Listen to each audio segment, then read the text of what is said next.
හරි.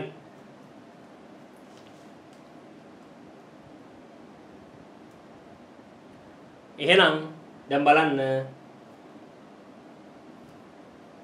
දැන් මෙතන අපිට කියන්නේ මොකද්ද? කලින් තිබ්බ සාන්ද්‍රණය C කියලා ගත්තොත් දැන් අලුත් සාන්ද්‍රණය කලින් තිබ්බ සාන්ද්‍රණයට වඩා ගන් ඩෙසිමීටරයට මවුල 2කින් අඩු කරනවා. ඒතර අලුත් සාන්ද්‍රණය වෙන්නේ C ඍණ 2. හරි. C ඍණ 2. එහෙනම් අලුත් pH එකේ වෙන්නේ කීයද?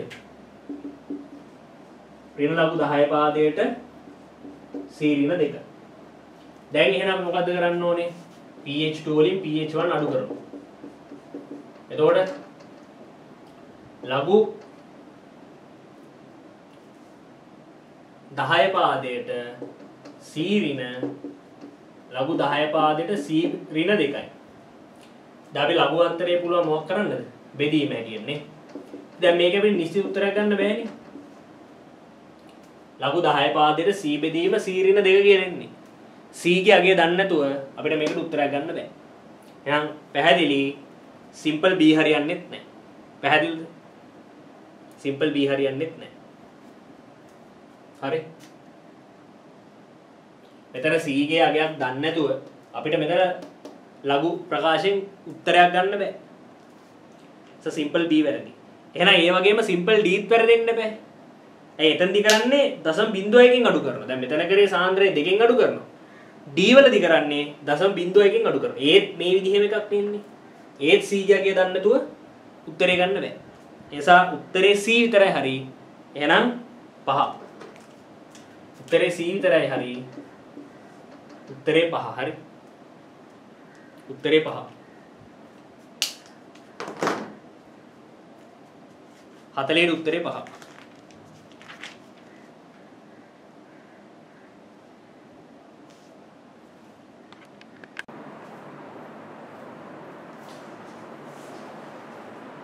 හරි 41 වන ප්‍රශ්නය 41 වන ප්‍රශ්නය පළමු වන අයනීකරණ නියතයේ K1 වන ද්විභාෂ්මික අම්ලයක pH අගය එම සාන්ද්‍රණයම සහ එම අයනීකරණ ශක්තියම එම අයනීකරණ නියතයම K1 සහිත ඒකභාෂ්මික අම්ලයක pH අගයට වඩා වැඩි කියලා තමයි අපිට ප්‍රකාශය දීලා තියෙන්නේ. ඒ කියන්නේ දැන් නිකන් හිතන්නකෝ මම ගන්නවා මේ වගේ ඒකභාෂ්මික දුබල අම්ලයක්. මෙයා ඒකභාෂ්මික දුබල අම්ලයක් කියලා හිතන්න. ඒකභාෂ්මිකයි කියලා කියන්නේ පිට කරන්න පුළුවන් එක H+ අයනයක් විතරයි. ද්විභාෂ්මිකයි කියන්නේ H+ අයන දෙකක් පිට කරන්න පුළුවන්. එතකොට දැන් මම HA කියලා ගත්තා ඒකභාෂ්මික අම්ලයක්. ඒ වගේම තව ද්විභාෂ්මික අම්ලයකුත් උතන ඔය කතාව ඇතුළේ ඉන්නවා. මම මේ ද්විභාෂ්මික අම්ලයේ H2B කියලා ගන්නවා. ඒකභාෂ්මික අම්ලයේ HA කියලා ගන්නවා. ද්විභාෂ්මික අම්ලය H2B කියලා ගන්නවා. එතකොට මේ දෙන්නාගෙම විඝටන නියතය. හරි අපි දන්නවා දුබල අම්ලයකට තියෙනවා විඝටන නියතයක්. ඔය විඝටන නියත දෙකම සමානයිලු ඒක K1 කියලා අපිට දීලා තියෙනවා. දැන් ඒ වගේම ඊළඟට කියනවා මේ දෙන්නාගේ සමාන සාන්ද්‍රණ සහිත ද්‍රාවණ දෙකක් සලකන්නලු. එතකොට ඔන්න ඔය ද්‍රාවණ දෙකෙන් ඒකභාෂ්මික අම්ලයේ pH අගයට වඩා ද්විභාෂ්මික අම්ලයේ pH අගය වඩා ඉහළයි කියලා අපිට දෙනවා. ඔය ටික තමයි අපිට දෙන දත්ත ටික. මෙයා ඒකභාෂ්මික අම්ලයක්, මෙයා ද්විභාෂ්මික අම්ලයක් දෙන්නගේම විඝටන නියත සමානයි. ඒ වගේම දෙන්නගේ සමාන සාන්ද්‍ර සහිත ද්‍රාවණ දෙකක් සලකන්න. ඒ සමාන සාන්ද්‍ර සහිත ද්‍රාවණ දෙකේ pH අග සැලකුවාම pH අගයන් සැලකුවාම මේ pH අගයන් ගත්තාම දුබල අම්ලයේ ඒකභාෂ්මික දුබල අම්ලයේ pH අගයට වඩා ද්විභාෂ්මික දුබල අම්ලයේ pH අගය වඩා ඉහළයි කියලා තමයි කියන්නේ. ඒතර ඒක මේ ප්‍රකාශය නිවැරදිද වැරදිද කියලා තමයි දැන් අපි මෙතනදි තීරණය කරන්න ඕනේ. දැන් මෙහෙම හිතන්න. මම මුලින්ම ගන්නවා ඒකභාෂ්මික අම්ලය. ඒකභාෂ්මික අම්ලය ගන්නවා. හිතමු මේ ඒකභාෂ්මික අම්ලයේ C සාන්ද්‍රණයක් සහිත ද්‍රාවණය.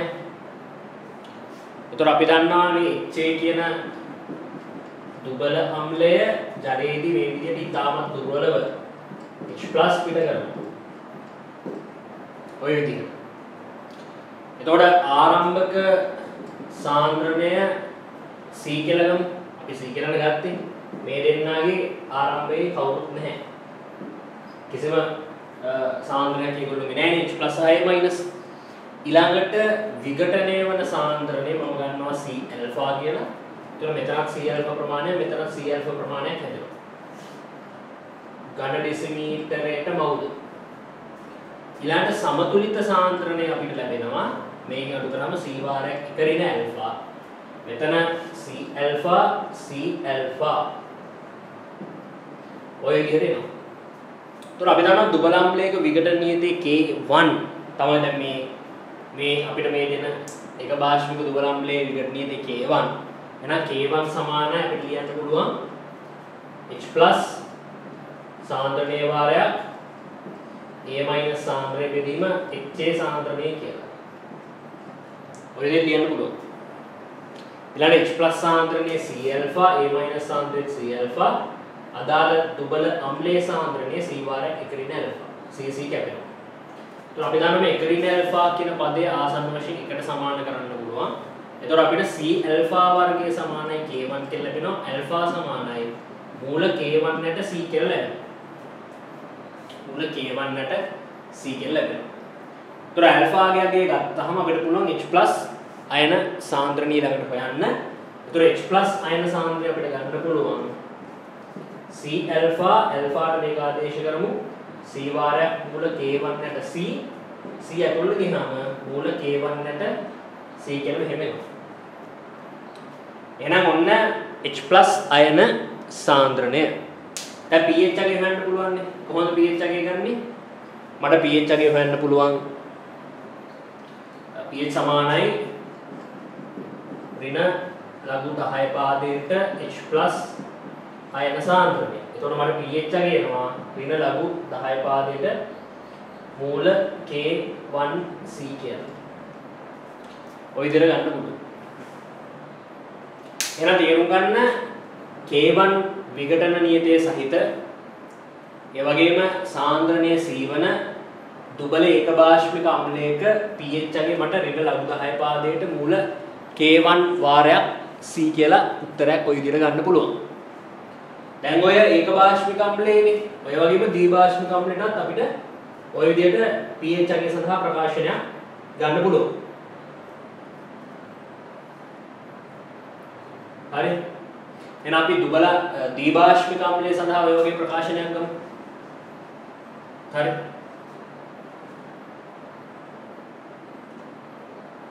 මේ විදිහට ගන්න පුළුවන් ඒකභාෂ්මික අම්ලයට.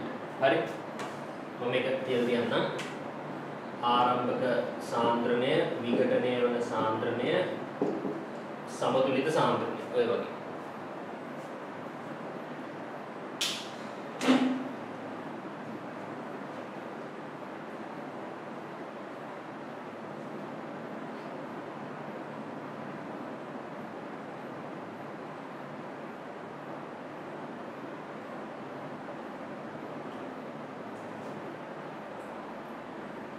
හරි. එහෙනම් අපි දුබල ද්විභාෂ්මික අම්ලයට ඔය වගේ ප්‍රකාශනයක් ගමු.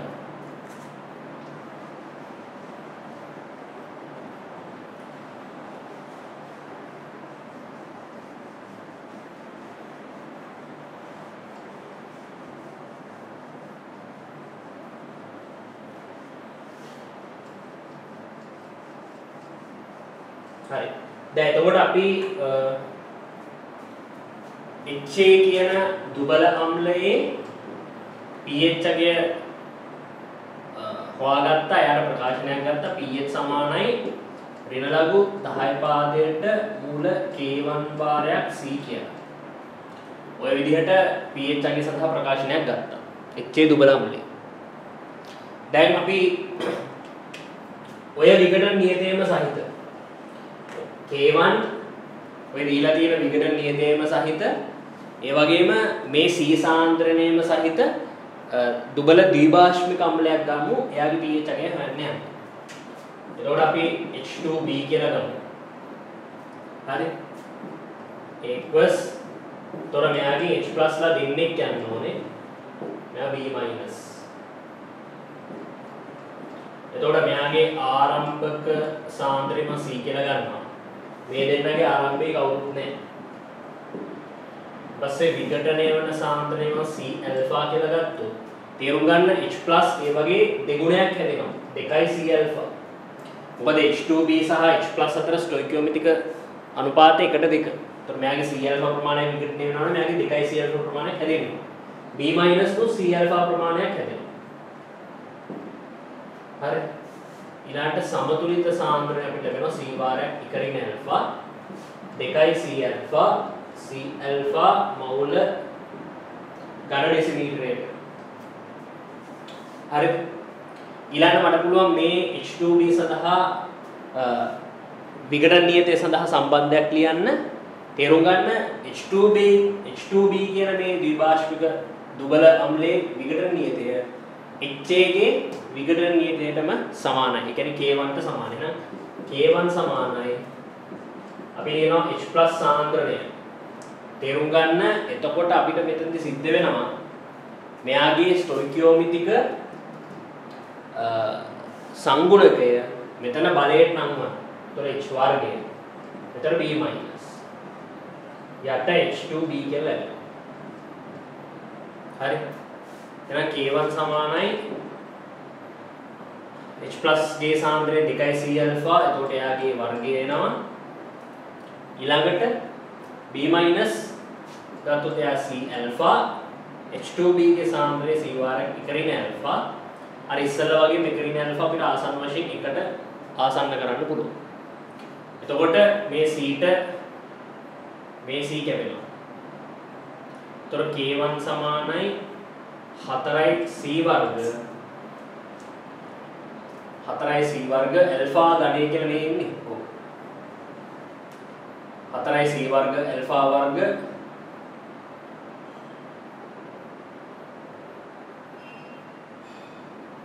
එතකොට මෙතන ඇල්ෆා ඝනය කියලා එනවා. හරි. එතකොට මෙතන අපිට ඇල්ෆාට ලැබෙන උත්තරය ගත්තොත් පිළිතුර ගත්තොත් ඒක ඇල්ෆා සමානයි K1 යට 4C වර්ගයේ ඝනමූලය කියලා තමයි එන්නේ. ඝනමූලය කියලා තමයි එන්නේ. හරි. K1 යට 4C වර්ගයේ ඝනමූලය කියලා එන්නේ ඇල්ෆාට උත්තරය. දැන් ඊළඟට ඒ ඇල්ෆා කියලා මෙතෙන්ට ආදේශ කරලා අපිට H+ අයන සාන්ද්‍රණය ගන්න තියෙනවා.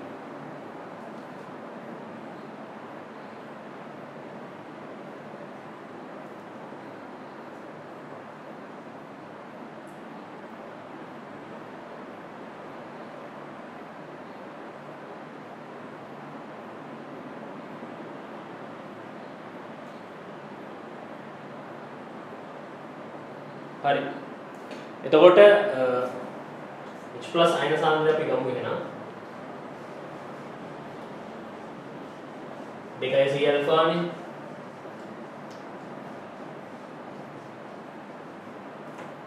එතකොට H+ අයන සාන්ද්‍රණය 2C ඇල්ෆා. ඇල්ෆා කියන්නේ විදීම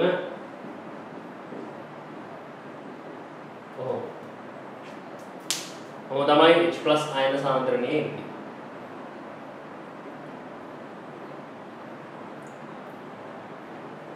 ඕන තවදුරටත් අපිට ඔය සුළු කරලා බලන්න පුළුවන්.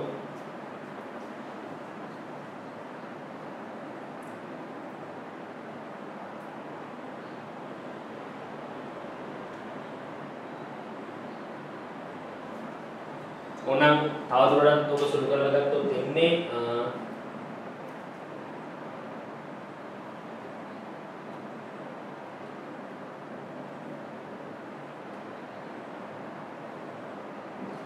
දෙකේ ඝනමූලය K1 ගේ ඝනමූලය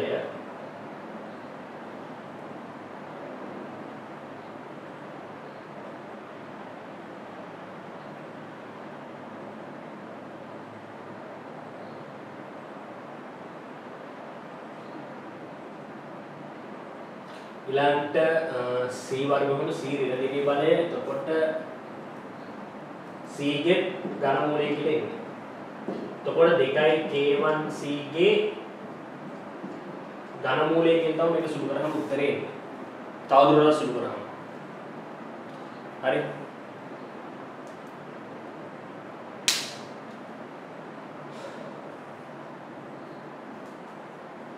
මෙතන දැන් යට 4 ගැන 2 වර්ගය උඩට ගියාම 2 ඍණ දෙවෙනි බලය. එතකොට 2 ඍණ 3න් දෙවෙනි බලය.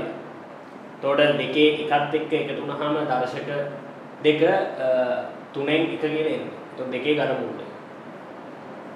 C වර්ගයේ උඩට ගියාමත් එහෙමයි C ගේ ඍණ 3න් 2 බලය එන්නේ. ඒක C වල ඉන්න එක දර්ශකෙත් එක්ක සුළු වුණාම එතන 3න් එකක් කියන්නේ. එතකොට ඝන මූලය කියන තමයි එන්නේ. නම් pH සමානයි ඍණ ලඝු 10 පාදයට H+ අයන සාන්ද්‍රණය කියන්නේ ඝන මූලය මෙයාගේ. හරි. දැන් තේරුම් ගන්න මේ තමයි ඒකපාශ්මික දුබල අම්ලයේ pH අගයට ආපු අගය නැත්නම් උත්තරේ. මේ තමයි ද්විභාෂ්මික දුබල අම්ලයට ආපු pH අගය සඳහා වන පිළිතුර. දැන් ඔය දෙකකින් වඩා විශාල පිළිතුර මොකක්ද? ඔය දෙකකින් වඩා විශාල පිළිතුර අපිට හොයාගන්න පුළුවන් වුණොත් අපිට මේ ප්‍රකාශයට යම්කිසි පිළිතුරක් ලබා දීමේ හැකියාවක් තියෙනවා.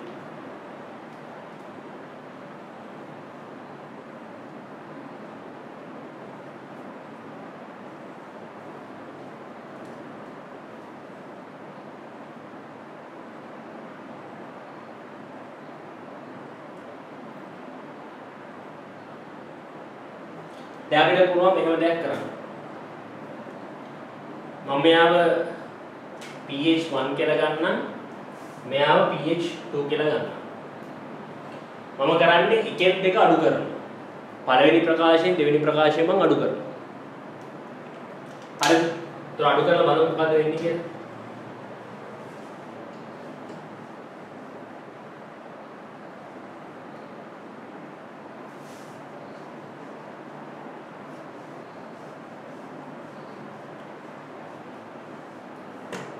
පළවෙනි ප්‍රකාශයෙන් දෙවෙනි ප්‍රකාශයෙන් අඩු කරනවා.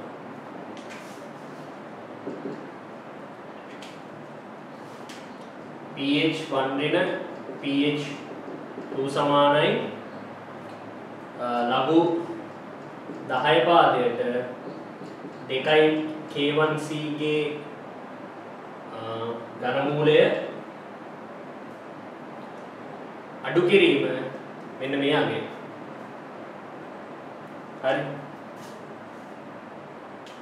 તો මේකත් මොකක්ද මේක අවශ්‍ය නැහැ. අඩු කිරීම මෙයාගේ. ඒතකොට ලඝු 10 පාදයට මූල K1C. දැන් ඕනනම් අපි දන්නවා ලඝු අන්තරය ලඝු විදීමක් වශයෙන් ලියන්න පුළුවන් නේ.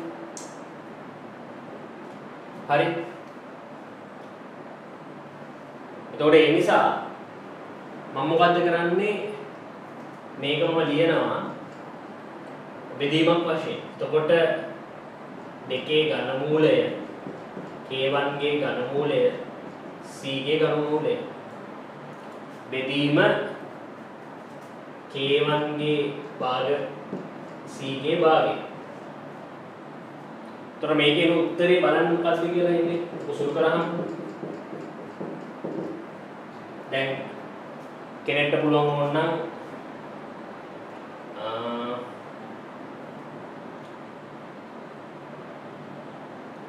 මෙතන ඇත්තට වෙන්නේ ලඝු 10 පාදයට උඩ දෙකේ ඝන මූලය යට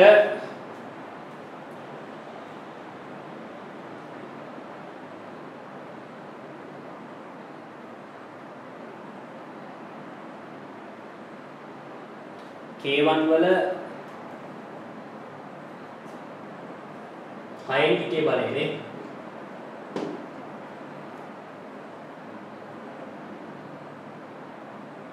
මෙතන C 6න් එක නොම එන්නේ.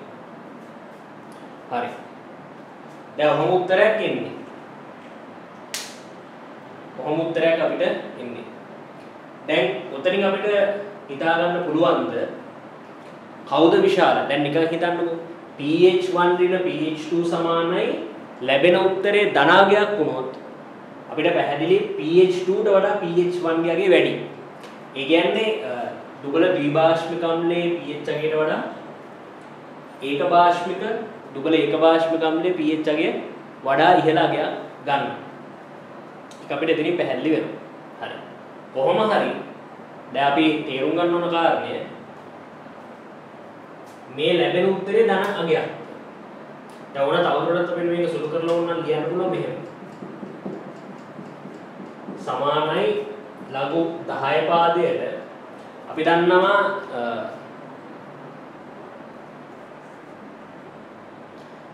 දෙක කියන්නේ 4 වර්ගමූලයනේ.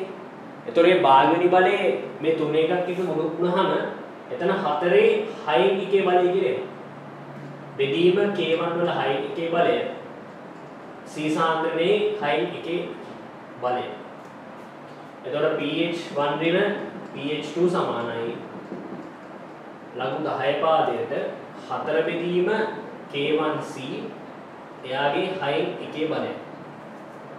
ඔන්න ඔය වගේ පිළිතුරක් තමයි එන්නේ. දැන් මෙතන අපිට අපි තේරුම් ගන්න ඕන කාරණේ මේකයි. දැන් මෙහෙම හිතන්න පුළුවන් අපිට ඕන.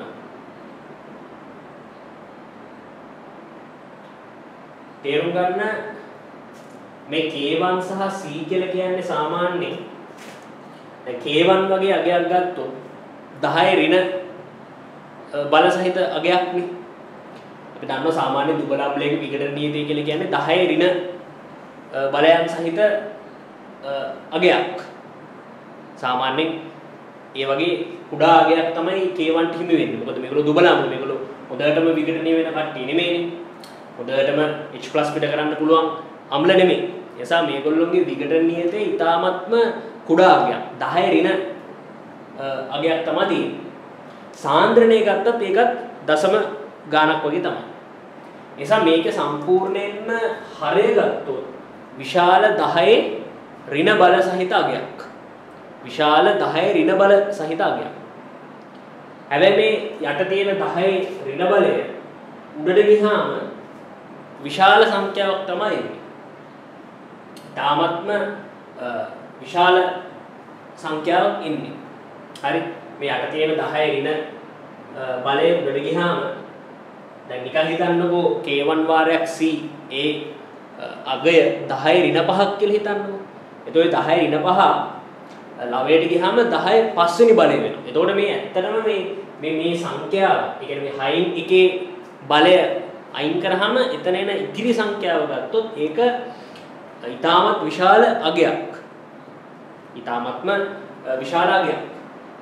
ඒක තේරුම් ගන්න නිකන් හිතන්නකෝ එයා වගේ 10න් 6යි කියලා. හරියටම 10න් 6ක් ආවා කියන්නේ.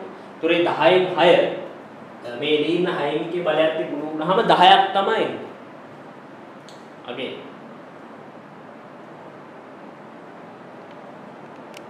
හරිද? එතකොට ඒ නිසා තේරුම් ගන්න මෙතන එන අගය ඉතා විශාල අගයක්. උතර එන අගය දශම ගාණක් වෙනට හැකියාවක් නැහැ. මොකද තේරුම් ගන්න මෙතන මේ එන සම්පූර්ණ අගය දශම එකක් වුණොත් ලඝු 10 පාදයට දශම එක කියන්නේ ඍණ 1යි. ඒතකොට තේරුම් ගන්න ඍණාගයන් පටන් ගන්න ඔන්න ඔතනින්. හරි? ඍණාගයන් පටන් ගන්න ඔන්න ඔතනින්. හරි? නිකන් හිතන්නකො මෙතෙන්ද දශම එකක් ආවා කියන. දශම එක ආපු ගාම ලඝු 10 පාද දශම එක කියන්නේ ඍණ අගය. ඍණ 1යි. ඒතකොට ඍණ 1ක් කියන්නේ අනිවාර්යයෙන්ම pH1 ගේ pH2 වඩා අඩු වෙන්නේ. ඍණ උත්තරයක් එනවා කියලා කියන්නේ අනිවාර්යෙන් pH2 ට වඩා pH1 ගේ අගය අඩු වෙන්නේ. හැබැයි මෙතන දශම සංඛ්‍යාවක් වෙන්න බෑ. ඒ නිසා හැම වෙලේම මේ පදයේ ධනාගයක් වෙන්න ඕන. මෙන්න මේ පදය ධනාගයක් වෙන්න ඕන. ඔය පදේ ධනාගයක් වෙන්න ඕන. ඔය පදේ ධනාගයක් වුණා කියන්නේ අනිත් පැත්තට pH1 ගේ අගය pH2 ට වඩා ඉහළ වෙන්න ඕන. pH1 ගේ අගය pH2 ට වඩා ඉහළ අගයක් ගන්න ඕන. එනිසා තේරුම් ගන්න අපිට මෙතන කියන්නේ ද්විභාෂ්මික අම්ලයේ pH අගය එම සාන්ද්‍රණය සහිත එම විඝටන නියතයම සහිත ඒකභාෂ්මික අම්ලයක pH අගයට වඩා වැඩි කියලා තමයි කියන්නේ. ඒක වැරදි. දැන් අපිට පැහැදිලි pH2 ට වඩා pH1 ගේ අගය වඩා ඉහළයි. එතකොට pH 1 කියන්නේ ඒකභාෂ්මික දුබල අම්ලයට අදාළ pH අගය. එසා ඒකභාෂ්මික දුබල අම්ලයට අදාළ pH අගයට වඩා ද්විභාෂ්මික දුබල අම්ලයේ pH අගය ඉහළයි කියන ප්‍රකාශය වැරදි. එසා පළවෙනි ප්‍රකාශය වැරදි. 41 පළවෙනි ප්‍රකාශය වැරදි. දෙවෙනි ප්‍රකාශය බලන්න. හරි. මේකේ දෙවෙනි ප්‍රකාශය අපිට කියනවා ආම්ලික ප්‍රබලතාව එහි අණුවක ඇති අයනීකරණය විය හැකි හයිඩ්‍රජන් පරමාණු සංඛ්‍යාව මත පමණක් රඳා පවතී කියලා. තේරුම් ගන්න මේ ඒකභාෂ්මික දුබල අම්ලයේ සහ ද්විභාෂ්මික H2B කියලා අපි ගත්තානේ යම්කිසි දුබල අම්ලයක්. හරිද?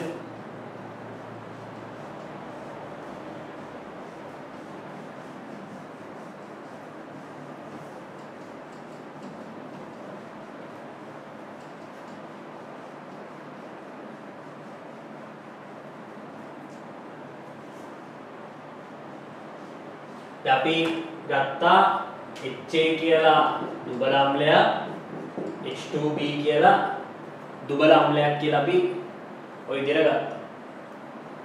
ඊට පස්සේ මෙයාගේ සාන්ද්‍රණයක් C කියලා අපි ගත්තා. මෙයාගේ සාන්ද්‍රණයක් C කියලා ගත්තා. දෙන්නාගේ විඝටනීයත K1 කියලාත් ගත්තා. එහෙම අරගෙන අපි හොයාගත්තා මේ HA කියන දුබල අම්ලයේ pH අගය තමයි වඩා ඉහළ කියලා. හරි. HA කියන දුබල අම්ලයේ pH අගය තමයි වඩා ඉහළ වෙන්නේ කියන එකත් දැන් අපි හොයාගත්තා. ඒකත් හරි. එතකොට ඒකභාෂ්මික දුබල අම්ලයට වඩා ද්විභාෂ්මික දුබල අම්ලයේ pH අගය වඩා ඉහළයි කියන ප්‍රකාශය වැරදි. ඒ නිසා පළවෙනි ප්‍රකාශය වැරදි. දෙවැනි ප්‍රකාශය ආම්ලික ප්‍රබලතාව එහි අණුවක ඇති අයනීකරණය විය හැකි හයිඩ්‍රජන් පරමාණු සංඛ්‍යාව මත පමණක්ම රඳා පවතී. තේරුම් ගන්න දැන් තේරුම් ගන්න H2B ගේ pH අගයට වඩා HA ගේ pH අගය වැඩි කියන්නේ H2B ට සාපේක්ෂව HA කියන දුබල අම්ලය වඩා භාෂ්මිකයි. එහෙම නැත්නම් HA කියන ඒකභාෂ්මික දුබල අම්ලයට වඩා H2B කියන මේ ද්විභාෂ්මික දුබල අම්ලය වඩා ආම්ලිකයි කියන එක තමයි අපිට මේ දෙන්නගේ pH අගයන් අතර තියෙන සම්බන්ධය පැහැදිලි වෙන්නේ. අපෙන් අහනවා මේ විදිහට තේරුම් ගන්න මේ විදිහට මේ දෙන්නාගේ ඒකභාෂ්මික දුබල අම්ලයට වඩා ද්විභාෂ්මික දුබල අම්ලය වඩා ප්‍රබල වීමට මේගොල්ලොන්ට පිට කරන්න පුළුවන් H+ සංඛ්‍යාවම විතරක් බලපානවද කියන කාරණේ තමයි අපි ඔය ප්‍රශ්න කරන්නේ දෙවෙනි ප්‍රකාශය. තේරුම් ගන්න මෙතෙන්ට නම් මෙතනදී නම් මේ ගැටලුවට අනුව නම් තේරුම් ගන්න ඒකභාෂ්මික දුබල අම්ලයට වඩා ද්විභාෂ්මික දුබල අම්ලයේ pH අගය අඩු වෙලා ආම්ලික ප්‍රබලතාව වැඩි කරන්න ඇත්තටම කියනවා නම් බලපාලා තියෙන්නේ ඒගොල්ලොන්ට අයනීකරණය කරන්න පුළුවන් H+ සංඛ්‍යාව තමයි. ඇයි ඒකට හේතුව හොඳට බලන්න මේ ඒකභාෂ්මික දුබල අම්ලය සහ ද්විභාෂ්මික දුබල අම්ලයේ සාන්ද්‍රණ එකිනෙකට සමානයි. විඝටන නියත එකිනෙකට සමානයි. ඒතර සාන්ද්‍රණත් සමාන වෙලා විඝටන නියතත් සමාන වෙලා මේ දෙන්නාගේ pH අගයන් මේ විදිහට වෙනස් කරන්න ප්‍රධාන වශයෙන් බලපෑවේ මේගොල්ලොන්ට පිට කරන්න පුළුවන් H+ සංඛ්‍යාව තමයි. ඇයි අපි දන්නවා HA ගත්තොත් මෙතන HA කියන දුබල අම්ලයට එක H+ කෙනයි පිට කරන්න පුළුවන්. හැබැයි H2B කියන දුබල අම්ලය ගත්තොත් එයාට පුළුවන් H+ ලා දෙන්නෙක් පිට කරන්න. හරි. එතකොට HA ට වඩා H2B ට පුළුවන් වැඩියෙන් H+ පිට කරන්න. හැබැයි මේ ගාන හැටියට මේ ගැටලුවේ මේ දෙන්නගෙම සාන්ද්‍රණ සමානයි. දෙන්නගෙම විඝටන නියත සමානයි. ඒ නිසා විඝටන නියත මතවත් දෙන්නාගේ සාන්ද්‍රණ මතවත් දෙන්නාගේ pH අගයන් තීරණය වෙන්නේ නැහැ මෙතන. ඒ කියන්නේ එක්කෙනෙක්ට සාපේක්ෂව අනිත් එක්කෙනාගේ pH අගය වැඩිද අඩුද කියන එක තීරණය කරන්න මේ සාන්ද්‍රණවත් විඝටන නියතවත් බලපාලා නැහැ. බලපාලා තියෙන්නේ මෙන්න මේ විදිහට පිට කරන්න පුළුවන් H+ අයන සංඛ්‍යාව. ඒ කියන්නේ අයනීකරණය කරන්න පුළුවන් H+ අයන සංඛ්‍යාව තමයි මෙතනදී දෙන්නාගේ ආම්ලික ප්‍රබලතාව තීරණය කරන්න හේතු වෙලා තියෙන්නේ. හරි. එතකොට තීරුම් ගන්න මෙතනදී නම් මේ දෙන්නාගේ ආම්ලිකතාව තීරණය කරන්න. එක්කෙනාට සාපේක්ෂව අනිත් එක්කෙනාගේ ආම්ලිකතාව වැඩිද අඩුද කියන එක තීරණය කරන්න මේ වරකට පිට කරන්න පුළුවන් H+ සංඛ්‍යාව බලපාලා තියෙනවා. හැබැයි මේ මෙතනදී විතරයි. හැමතැනකදීම ඕකම විතරක් හේතුවක් හැටියට සලකන්න බෑ. ඕක හේතුවක් තමයි. හරි. වරකට අයනීකරණය කරන්න පුළුවන් H+ සංඛ්‍යාව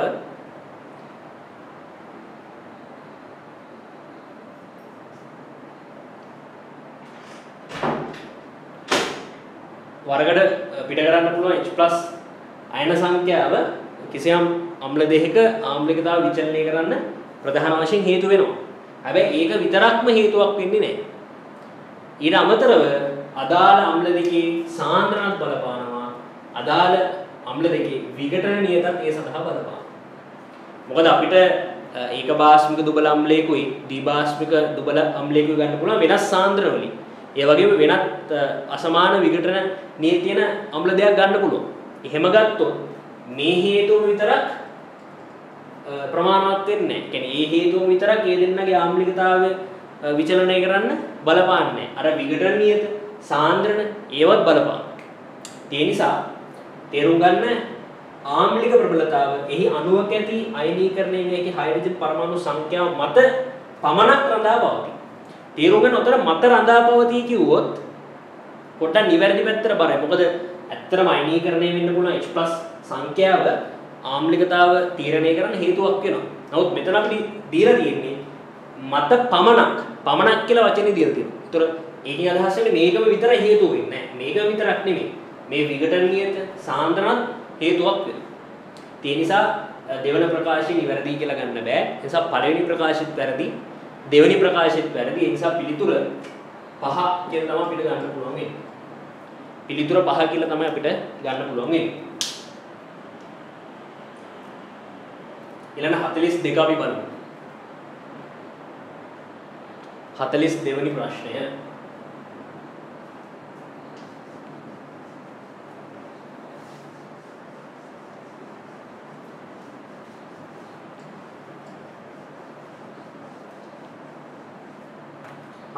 දෙවෙනි ප්‍රශ්නය. අපිට කියන්නේ ලිතියම් ෆ්ලෝරයිඩ්ට වඩා ලිතියම් අයඩයිඩ් වල සහසංයෝජන ලක්ෂණ ඇත. ලිතියම් ෆ්ලෝරයිඩ් සහ ලිතියම් අයඩයිඩ් ගත්තාම ලිතියම් ෆ්ලෝරයිඩ්ට වඩා ලිතියම් අයඩයිඩ්ගේ සහසංයෝජන ලක්ෂණ වැඩි කියලා තමයි අපිට මේ කියන්නේ. අනිත් පැත්තට ගත්තොත් අනිත් පැත්තෙන් ඒක අදහස් තමයි ලිතියම් අයඩයිඩ්ට වඩා ලිතියම් ෆ්ලෝරයිඩ් අයනිකයි කියන එක. එහෙනම් ලිතියම් අයඩයිඩ්ට වඩා ලිතියම් ෆ්ලෝරයිඩ් වඩා අයනිකද නැද්ද කියන එක අපි දැන් මෙතනදී තීරණය කරමු. දැන් අපි දන්නවා ලිතියම් ෆ්ලෝරයිඩ් සහ ලිතියම් අයඩයිඩ් ගත්තොත් ලිතියම් ෆ්ලෝරයිඩ් කියන්නේ ලිතියම් ප්ලස් සහ ෆ්ලෝරයිඩ් අයන. ලිතියම් අයඩයිඩ් ගත්තොත් එයාගේ ඉන්නේ ලිතියම් ප්ලස් අයන සහ මේ විදිහට අයඩයිඩ් ඇනායන අන්තර්ගත වෙලා තියෙනවා. ඒතර මේ දෙන්නාගෙම කැටායන සමානයි. කැටායන එකම කැටායනේ දෙන්නට ඉන්නේ. හැබැයි දෙන්නට ඉන්නේ වෙනස් ඇනායන ෆ්ලෝරයිඩ් සහ අයඩයිඩ්. එතකොට දැන් මේ වගේ දෙයක් අපි තර්ක කරන්නේ කොහොමද? මෙතෙන්ට බලපානවා ඇනායනවල ද්‍රවණශීලීතාව. ඇනායනවල ද්‍රවණශීලීතාව. එතකොට ඇනායනයක ද්‍රවණශීලීතාව වඩා ඉහළ යන්න ඒ ඇනායනේ වඩාත් සහසංයුජ පැත්තට තමයි බර වෙන්නේ. ඇනායනයක ද්‍රවණශීලීතාව වැඩි වෙන්න ඒ ඇනායනයේ සහසංයුජ ගතිගුණ තමයි වැඩි වෙන්නේ. එතකොට ද්‍රවණශීලීතාව වැඩි වෙන්න හේතු වෙන්නේ මොනවද? ඇනායනයක ද්‍රවණශීලීතාව ඉහළ යන්න බලපාන කරුණු මොනවද? කරුණු තමයි අදාළ ඇනායනයේ ආරෝපණය වඩා ඉහළ වෙන්න ඕනේ. අනිත් පැත්තට ඇනායනයේ ඇනායනයේ අයනිකාරය වඩා ඉහළ වෙන්න ඕනේ.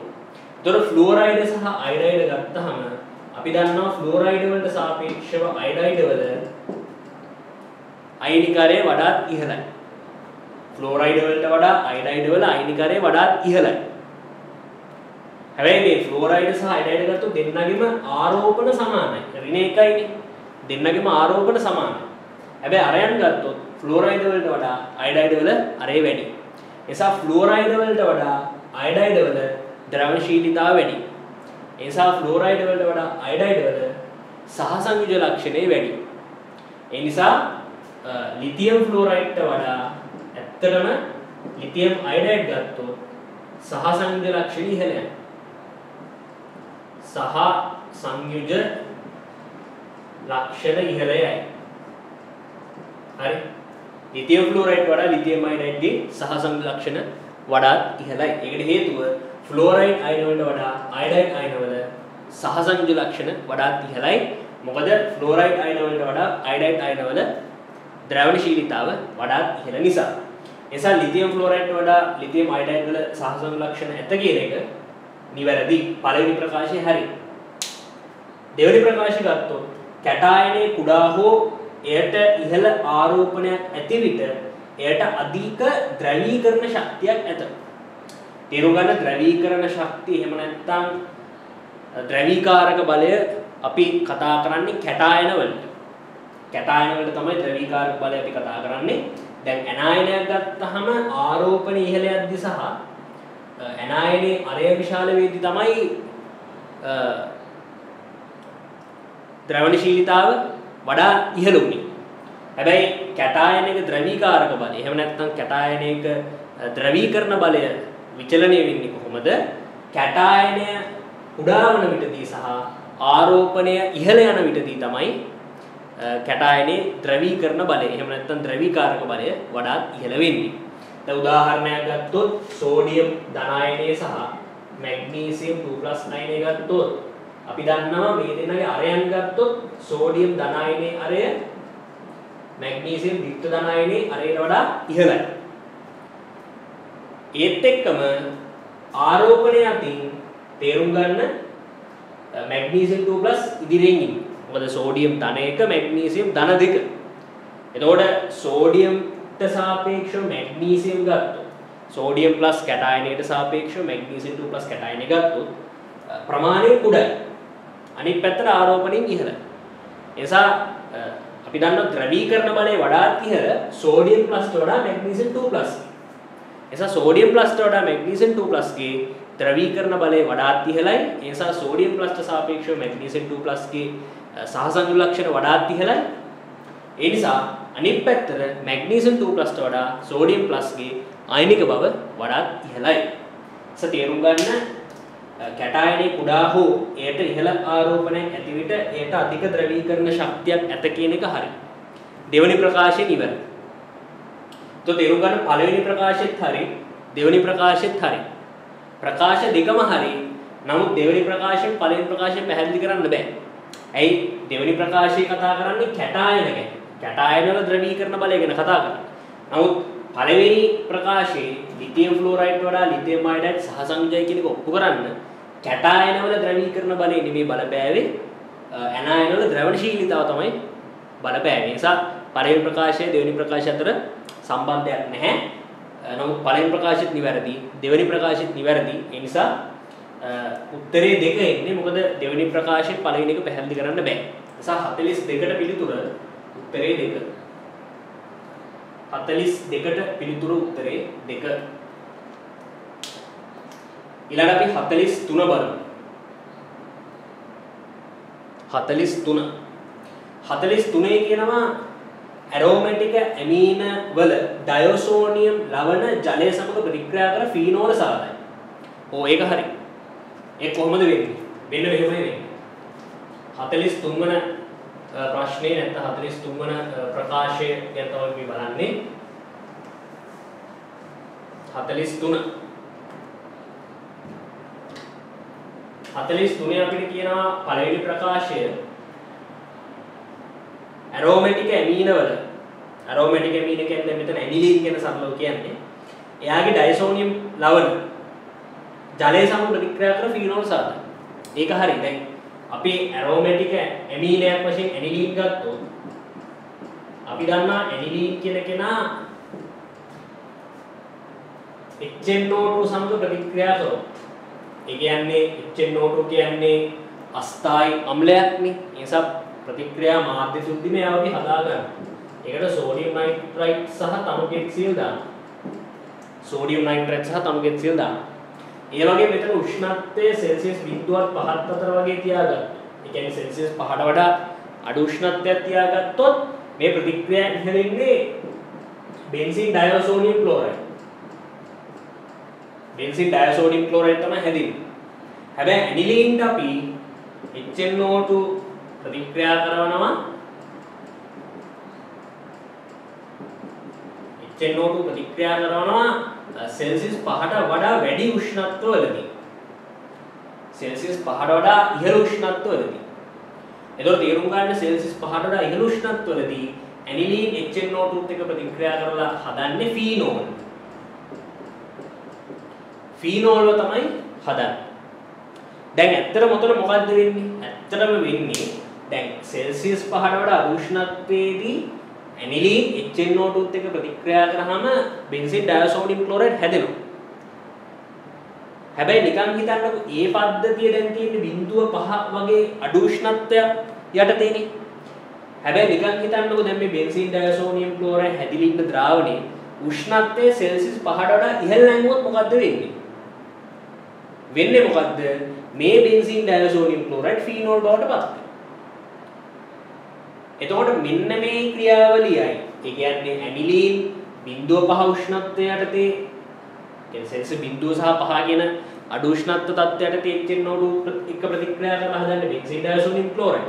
හැබැයි බෙන්සීන් ඩයසෝනියම් ක්ලෝරයිඩ් හැදුනට පස්සේ ඒ පද්ධතියේ උෂ්ණත්වය සෙල්සියස් 5ට වඩා ඉහළ නැංගුව ගාම මෙයාපත් වෙන ෆීනෝල් බවට. ඉතින් ඔය ක්‍රියාවලි දෙකම එකට අරන් තමයි මේ තනි ක්‍රියාවලිය පැහැදිලි කරලා තියෙන්නේ. මොකද්ද? ඇනිලීන්ට HNO2 ප්‍රතික්‍රියා කරනවා සෙල්සියස් 5ට වඩා ඉහළ උෂ්ණත්වයක. ඒතකොට කෙලින්ම මොකද්ද වෙන්නේ? ඇනිලීන් මුලින්ම ඩයසෝනියම් ක්ලෝරයිඩ් වෙනවා. ඊට පස්සේ එයා ෆීනෝල් බවට පත් වෙනවා. ඉතින් මේ ක්‍රියාවලියේදී අවසානට කෙලින්ම හැදෙන්නේ ෆීනෝල්. නමුත් මේ ක්‍රියාවලියේදී උෂ්ණත්වය සෙල්සියස් 5ට වඩා අඩු නිසා හැදෙන්නේ අතරමැදි බෙන්සීන් ඩයසෝනියම් ක්ලෝරයිඩ්. එතකොට තේරුම් ගන්න බෙන්සීන් ඩයසෝනියම් ක්ලෝරයිඩ් මෙයා ජලය සමග ප්‍රතික්‍රියා වෙනවා. ඇත්තටම කිව්වොත් පද්ධතිය අපි රත් කරොත් තමයි ඔක වෙන්නේ. හරි. සෙල්සියස් දැන්ට මෙයා ඉන්නේ සෙල්සියස් 0.5 උෂ්ණත්වයටදනේ. ඒතර අපි කරන්නේ මේ පද්ධතියේ උෂ්ණත්වය සෙල්සියස් 5ට වඩා වැඩි කරනවා. ඒ කියන්නේ රත් කරනවා පද්ධතිය. ඒතර මෙයා ජලයත් එක්ක ප්‍රතික්‍රියා වෙලා හදනවා ෆීනෝල්. ෆීනෝල් හදනවා ඊට අමතරව නයිට්‍රජන් වායුව හදනවා සහ HCl හදනවා. ඔන්නම තමයි මේ තමයි ප්‍රතික්‍රියාව. බෙන්සීන් ඩයසෝනියම් ක්ලෝරයිඩ් ජලය සමග ප්‍රතික්‍රියාව. මෙන්න මේක තමයි සිද්ධ කරන්නේ. එතකොට ඩයසෝනියම් ක්ලෝරයිඩ් නැත්නම් ඩයසෝනියම් ලවණ ජලය සමග ප්‍රතික්‍රියා කරලා ෆීනෝල් හදනවා කියන එක නිවැරදි. පළවෙනි ප්‍රකාශය නිවැරදි. 43ට පළවෙනි ප්‍රකාශය නිවැරදි. එයා ඩයසෝනියම් ක්ලෝරයිඩ් ලවණ නැත්නම් ඩයසෝනියම් ලවණ ජලය සමග ප්‍රතික්‍රියා කරලා ෆීනෝල් හදනවා. ඒක නිවැරදි. ඇත්තටම මෙයා අයනික සංයෝගයක්. මේ ඩයසෝනියම් ක්ලෝරයිඩ් ඉන්නේ මෙන්න මේ වගේ ධන අයනයක් සහ ඊට අමතරව Cl-. ඔය දෙන්න අතර ඇති වෙන අයනික බන්ධනයකින් තමයි බෙන්සීන් ඩයසෝනියම් ක්ලෝරයිඩ් හැදලා තියෙන්නේ. ඒක නිසා තමයි උතන ඩයසෝනියම් ලවණ කියලා කියන්නේ. ඒතර එයා ජලය සමග මේ විදිහට ප්‍රතික්‍රියා කරලා ෆීනෝල් හදනවා. ඒක හරි. તો පළවෙනි ප්‍රකාශය හරි. දෙවෙනි ප්‍රකාශය ඩයසෝනියම් ලවණ වලට නියුක්ලියෝෆිලික ප්‍රතිකාරක ලෙස ක්‍රියා කළ හැකියි. අන්න බලන්න.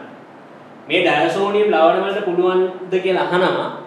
ඒගොල්ලෝ කියනවා පුළුවන්ලු නියුක්ලියෝෆිලික ප්‍රතිකාරක හැටියට කටයුතු කරන්න. ඒ කියන්නේ කොටින්ම කිව්වොත් නියුක්ලියෝෆයිල විදිහට වැඩ කරන්න පුළුවන්. නියුක්ලියෝෆයිල හැටියට ක්‍රියා කරන්න පුළුවන් කියන එක තමයි ඒගොල්ලෝ අපිට කියලා තියෙන්නේ. තේරුම් ගන්න ඩයසෝනියම් ලවණ වලට හරි ඩයසෝනියම් ලවණ වලට නියුක්ලියෝෆිලික ප්‍රතිකාරක හැටියට කටයුතු කිරීමේ හැකියාවක් නැහැ. ඒකට හේතුව තමයි සාමාන්‍ය නියුක්ලියෝෆයිලයක් වෙන්න නම් එක්කෝ ඒ ප්‍රභේදයේ ඍණාරෝපිත වෙන්න ඕනේ. එහෙම නැත්නම් එකසර ඉලෙක්ට්‍රෝන සහිත ප්‍රභේදයක් වෙන්න ඕනේ. මොනවයි අවශ්‍යතාව දෙක ඉටු කරන්න ඕනේ. දැන් උදාහරණයක් ගත්තොත් ජලය කියන එක නියුක්ලියෝෆයිලයක්. මොකද ඔක්සිජන් මත තියෙනවා එකසර ඉලෙක්ට්‍රෝන යුගලක්. නියුක්ලියෝෆයිල් කියන්නේ ඍණාරෝපණ වලින් පිරිපුන් කෙනෙක්. එහෙම නැත්නම් ධනාරෝපණ වලට කැමති. ධනාරෝපණ වලට ආකර්ෂණය වෙන නැත්නම් ධනාරෝපණ ඌණ කෙනෙක්ට තමයි අපි නියුක්ලියෝෆයිලයක් කියලා කියන්නේ. ඒතර ජලය කියන්නේ අන්න ඒ වගේ නියුක්ලියෝෆයිල. මොකද හේතුව ජලයේ ඔක්සිජන් පරමාණු මත එකසර ඉලෙක්ට්‍රෝන තියෙනවා. ඊට අමතරව OH- වගේ ඍණාරෝපිත කෙනෙක් ගත්තොත් එයා නියුක්ලියෝෆයිලයක්. මොකද එයා ඍණාරෝපිත කෙනෙක්. හරිද? ඊතරක් නෙමෙයි ඔක්සිජන් මත එකසර ඉලෙක්ට්‍රෝනක් තියෙනවා. ඒතර බෙන්සීන් ඩයසෝනියම් ලවණයක් ගත්තොත් තේරුම් ගන්න එයා ඔය කිසිම අවශ්‍යතාවක් ඉටු කරන්නේ නැහැ. මේ බලන්න. දැන් ඇත්තම කියනවා නම් ඩයසෝනියම් ලවණයක් කියන්නේ ධනාරෝපිත කෙනෙක්. ඩයසෝනියම් ලවණයක් කියන්නේ ධනාරෝපිත කෙනෙක්. එතකොට එයා ධනාරෝපිත කෙනෙක් වශයෙන් එයාට ධනාරෝපණ වල කිසිම ඌනතාවක් නැහැ. සාපේක්ෂව. දැන් නියුක්ලියෝෆයිල වෙන්නේ කොටින්ම කිව්වොත් ඍණාරෝපිත කට්ටිය.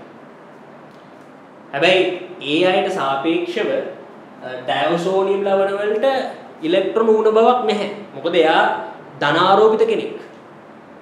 ඒක තේරුම් ගන්න මෙයා නියුක්ලියෝෆයිලයක් හැටියට කටයුතු කරන්නේ නැහැ. එයා කටයුතු කරන්නේ ඉලෙක්ට්‍රෝෆයිලයක් හැටියට. ඩයසෝනියම් ලවණ වලට නියුක්ලියෝෆයිලයක් හැටියට කටයුතු කරන්න බෑ. හැබැයි ඒගොල්ලන්ට පුළුවන් ඉලෙක්ට්‍රෝෆයිලයක් හැටියට කටයුතු කරන්න. මෙයා ධනාරෝපිත කෙනෙක් නිසා එයාට තියෙන්නේ ඍණාරෝපණ වල ඌනතාවක්. ඒ නිසා ඩයසෝනියම් ලවණ ඉලෙක්ට්‍රෝෆයිල හැටියට කටයුතු කරනවා. හැබැයි නියුක්ලියෝෆයිල හැටියට කටයුතු කරන්න බෑ. ඒ නිසා ඔහුගේ දෙවෙනි ප්‍රකාශයේ වැරදි. ඩයසෝනියම් ලවණ වලට නියුක්ලියෝෆිලික ප්‍රතිකාර ලෙස ක්‍රියා කළ හැකි වැරදි. මේගොල්ලොන්ට නියුක්ලියෝෆිලික ප්‍රතිකාර හැටියට කටයුතු කරන්න බෑ. ඒ නිසා ඔහුගේ පළවෙනි ප්‍රකාශයේ හරි දෙවෙනි ප්‍රකාශයේ වැරදි. පළවෙනි ප්‍රකාශයේ හරි දෙවෙනි ප්‍රකාශයේ වැරදි. ඒ නිසා පිළිතුර 3. 43ට පිළිතුර 3. පිළිතුර 3 කියලා එන්නේ.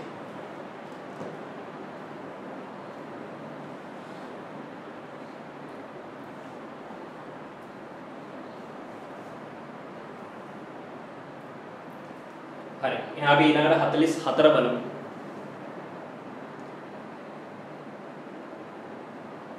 හතලිස් 44 වන ප්‍රශ්නය.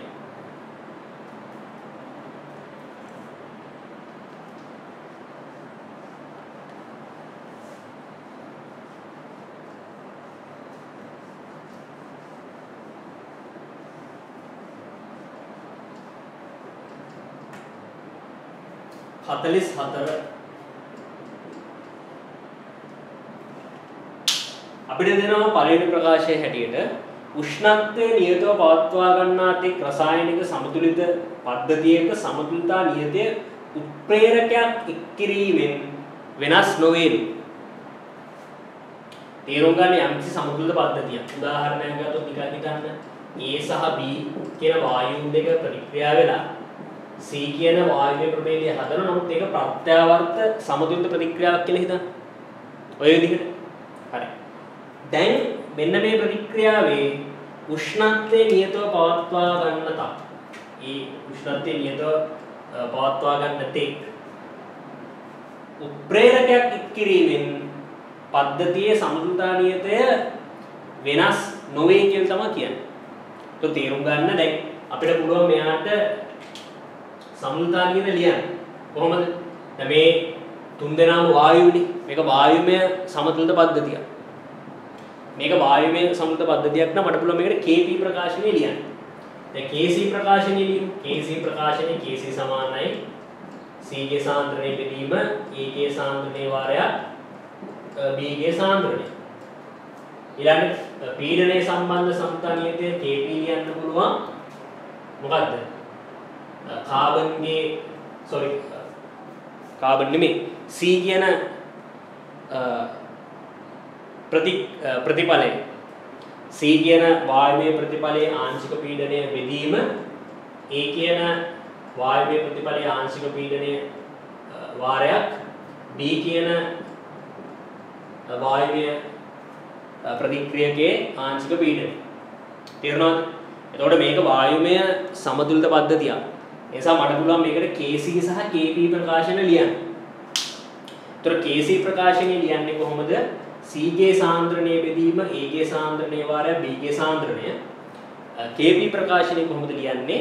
C ගේ ආංශික පීඩනය බෙදීම A ගේ ආංශික පීඩනය වාරය B ගේ ආංශික පීඩනය. ඒතකොට ප්‍රතික්‍රියක සහ ප්‍රතිඵල ඇසුරින් ওই විදිහට ලිවීමේ හැකියාවක් තියෙනවා. දැන් අපිට කියන්නේ උෂ්ණත්වයේ නියතව පවතින තෙක් උෂ්ණත්වයේ කියන සාධකය මේ සමතුලිත පද්ධතියට අදාළව නියතව පවතින තෙක් Kp සහ Kc වෙනස් වෙන්නේ නැල්ලු. එහෙම නැත්නම් Kp සහ Kc නියතව පවතිනවා කියලා තමයි මේ අහන්නේ. එහෙම ඒගොල්ලෝ කියනවා. ඒ කියන්නේ උත්ප්‍රේරකයක් දැම්මට ඒ අගයන් වෙනස් කරන්න බැරිද කියලා තමයි අපෙන් අහන්නේ. එතකොට තේරුම් ගන්න එහෙම වෙනස් කරන්න බෑ. හරි. මොකද මේ උෂ්ණත්වයේ කියන කාරණය මත තමයි මේ Kp සහ Kc අගයන් තීරණය වෙන්නේ. Kp Kc කියන රසායනික සම්තා නියත රඳා පවතින්නේ උෂ්ණත්වයේ මත. ඒතර උෂ්ණත්වයේ නියත නම් මේ අගයන් දෙක නියතයක්. එතකොට ඒක උත්ප්‍රේරකයක් මගින් වෙනස් කරන්න බෑ. උත්ප්‍රේරකයක් මගින් ඒ අගය වෙනස් කරන්න බෑ. එහෙනම් තේරුම් ගන්න උෂ්ණත්වයේ නියත නම් Kp සහ Kc සමතුලිතානියත නියතයක් වෙනවා. හැබැයි උත්ප්‍රේරක මගින් කිසිදු බලපෑමක් ඒ Kp සහ Kc වලට ඇති කිරීමේ හැකියාවක් නැහැ. ඒ නිසා උෂ්ණත්වයේ නියතව පවත්වා ගන්නා තෙක් රසායනික සම්බන්ධ පද්ධතියක සමතුලිතානියතය. කියන්නේ මෙන්න මේ අගයන් උත්ප්‍රේරකයක් එක් කිරීමෙන් වෙනස් නොවේ. ඒක හරි. ඒතර උෂ්ණත්වයේ නියත නම් Kp Kc නියතයි. ඒක උත්ප්‍රේරක මත රඳා පවතින්නේ නැහැ. උත්ප්‍රේරකයක් ආශ්‍රයෙන් මේව වෙනස් කරන්න බෑ. ඒ නිසා පළවෙනි ප්‍රකාශය හරි. දෙවෙනි ප්‍රකාශය උත්ප්‍රේරකයක් ඉදිරි ප්‍රතික්‍රියාවේ සහ පසු ප්‍රතික්‍රියාවේ සක්‍රියන ශක්තිය එකම භාගයකින් අඩු කරනවලු. දැන් තේරුම් ගන්න උෂ්ණත්වය මත තමයි සමතුලිතා නියත රඳා පවතින්නේ. උෂ්ණත්වය මත තමයි සමතුලිතා නියත රඳා පවතින්නේ. හැබැයි උත්ප්‍රේරක මත සමතුලිතා නියත රඳා පවතින්නේ. ඒ වගේම අනිත් පැත්තට සක්‍රියන ශක්තිය EA කියලා අපි නම් කරමු. මේ සක්‍රියන ශක්තිය කියන කෙනා උෂ්ණත්වයේ මත රඳා පවතින්නේ නැහැ. සක්‍රියන ශක්තිය කියන කෙනා උෂ්ණත්වයේ මත රඳා පවතින්නේ නැහැ. හැබැයි සක්‍රියන ශක්තිය කියන කෙනා රඳා පවතින්නේ උත්ප්‍රේරක මත. සක්‍රියන ශක්තිය කියන කෙනා රඳා පවතින උත්ප්‍රේරක මත. දැන් තේරුම් ගන්න සක්‍රියන ශක්තිය කියන්නේ එක පැත්තකින් ප්‍රතික්‍රියාව සිද්ධ වෙන්නේ යම්කිසි බාධාවක් කිව්වොත් නිවැරදි. මොකද අර පරණ බන්ධන, ඒ කියන්නේ ප්‍රතික්‍රියකණු ප්‍රතික්‍රියා වෙලා ප්‍රතිඵල හදන්න මුලින්ම ප්‍රතික්‍රියකණු ගැටෙන්න ඕන. ඒ වගේම නිවැරදි දිශානතියෙන් ගැටෙන්න ඕනේ. තුන්වන අවශ්‍යතාව තමයි ප්‍රතික්‍රියාවේ සක්‍රියන ශක්තිය ඉක්මවා යන්න ඕනේ. මොකද එහෙම සක්‍රිය ශක්තියට සමාන හෝ ඉක්මවා යන ශක්තියක් ළඟා කරගත්තා කියන්නේ ඒගොල්ලොන්ට පුළුවන් අතරමැදි සක්‍රියන සංකීර්ණයක් හදාගන්න. ඒ සක්‍රියන සංකීර්ණයේදී තමයි ප්‍රතික්‍රියක අණුවල පැරණි බන්ධන කැඩිලා අලුත් බන්ධන හැදෙන්නේ. ඉතින් එතෙන්ට යන්න අමාරුයි. ඉතින් එතෙන්ට යන්න නම් අර සක්‍රිය ශක්තිය අභිභවා යන්න ඕන. නමුත් උත්ප්‍රේරක වලින් මොකද්ද කරන්නේ? ඒ සක්‍රිය ශක්තිය අඩු කරලා දෙන්න. අඩු කරලා ප්‍රතික්‍රියාව සිද්ධ වෙන්න අලුත් යාන්ත්‍රණයක් සපයලා දීලා පහසුවෙන්ම ප්‍රතික්‍රියාව සිද්ධ කරලා දෙන එක තමයි උත්ප්‍රේරක මගින් සිද්ධ කරන්නේ. එතකොට නිකන් මෙහෙම හිතන්නකෝ. අපිට පුළුවන් මෙහෙම දෙයක් කරන්න. දැන් මේ ප්‍රතික්‍රියාව නිකන් හිතන්න තාපව ශෝෂකයි කියලා. මේ ප්‍රතික්‍රියාව තාපව ශෝෂකයි කියලා හිතන්න. ඩෙල්ටා x ධන කියලා හිතන්න. එතකොට සක්‍රියන ශක්තියත් එක්ක ප්‍රතික්‍රියා ඛණ්ඩාංකය ප්‍රස්ථාරගත කරොත් අපිට එන්නේ මෙන්න මේ වගේ ප්‍රස්ථාරයක්. දැන් මොකද ප්‍රතිඵල වල ශක්තිය වැඩි. හරි. මෙතන ඩෙල්ටා h ධනාංකය. ඒතර මෙතන සහ A සහ B කියන ප්‍රතික්‍රියක මෙතන ඉන්නේ. මෙතන තමයි C කියන ප්‍රතිඵලයේ ඉන්නේ. එතකොට මට මෙන්න මේ කොටසේ මෙන්න මෙතන නම් මෙන්න මේ කොටස නම් කරන්න පුළුවන් EA1 කියලා. ඒ වගේම මෙතන ඉඳන් මෙතන මට නම් කරන්න පුළුවන් EA2 කියලා. හරි. මේක EA1 කියලා නම් කරන්න පුළුවන් මේක EA2. එතකොට මෙතන EA1 කියන්නේ ඉදිරි ප්‍රතික්‍රියාවට දාල සක්‍රියන ශක්තිය. මේ EA1 කියලා කියන්නේ A සහ B ප්‍රතික්‍රියාව වෙලා C හදන ප්‍රතික්‍රියාව. ඒ කියන්නේ ඉදිරි ප්‍රතික්‍රියාවට දාල සක්‍රියන ශක්තිය. EA2 කියන්නේ පසු ප්‍රතික්‍රියාවට දාල සක්‍රියන ශක්තිය. ඒ කියන්නේ A සහ B ප්‍රතික්‍රියාව වෙලා C හදනවා වගේම C නැවත A සහ B බවට කැඩෙනවා. මේ ආපස්සට සිද්ධ වෙනවා. ඒ ආපස්සට සිද්ධ වෙන ප්‍රතික්‍රියාවේ සක්‍රියන ශක්තිය තමයි EA2 වලින් මම නම් කරලා දෙන්නේ. දැන් මේකට උත්ප්‍රේරකයක් එකතු කරා කියලා හිතන්න. එතකොට මොකද්ද වෙන්නේ? මේ සක්‍රියන ශක්තිය අඩු වෙනවා.